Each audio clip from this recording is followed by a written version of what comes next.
The Metroid series has always been synonymous with exploration in an open but somewhat limited world. After all, the Metroidvania genre is literally named for the series, but Nintendo attempted to change this up on two separate occasions. The first attempt was in Metroid Fusion for the Game Boy Advance in 2002, which was both critically and commercially successful, and is still a fairly well-regarded entry in the series even all these years later. In it, you were on a space station, and you were receiving orders. Different parts of the space station correspond to different environments, and the game severely limits you on your ability to backtrack or openly explore. You are essentially locked into one part of the ship while you complete an objective. However, even within these small sections, you are afforded the ability to explore a little, but for the most part there's not very much to find if you do this. An energy tank here, a missile upgrade there. Anything that will actually expand your capabilities will come from completing objectives. And for a time, Metroid Fusion would seem to be a one-off experiment, as the Metroid Prime series took the more traditional style of Metroid gameplay and transitioned it into 3D. But then, in 2010, Metroid Other M would take the ideas used in Fusion and take them to an extreme.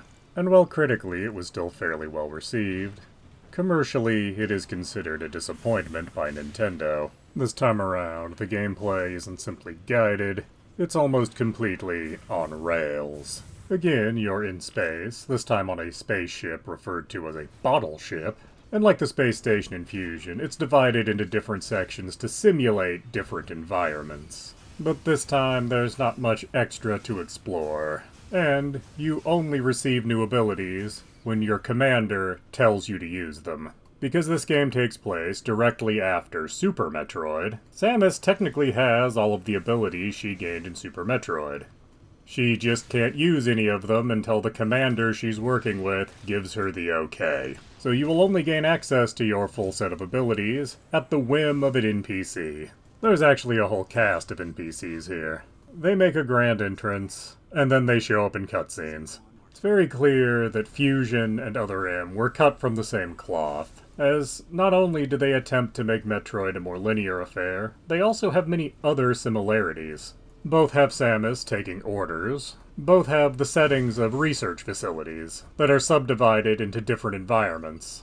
And both have an incredibly shocking twist that the Galactic Federation was actually researching Metroids in secret. The fact that that's happened twice now does make me wonder why Samus keeps trusting the Galactic Federation. But then again, maybe she doesn't at this point. It's hard to say. The only characterization she's ever had was in Other M, and that was controversial, to say the least. But anyway, it does seem that with Other M's disappointing sales, the idea of making Metroid a more linear affair has by and large gone away. It seems that Fusion and Other M are going to stand apart in this regard, and this idea will be a footnote in the Metroid history. Please do subscribe, comment, like, and tell your friends.